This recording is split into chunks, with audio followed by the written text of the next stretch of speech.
Hey, today I will show you how to install iOS, keyboard and Android with iOS haptic sound and iOS emojis. First watch preview.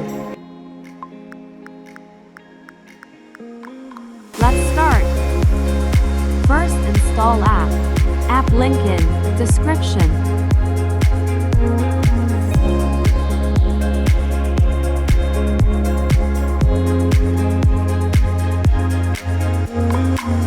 Then open app. Tap on Enable Keyboard iOS. Give permission. Tap on Select Keyboard iOS. Then tap on Keyboard iOS.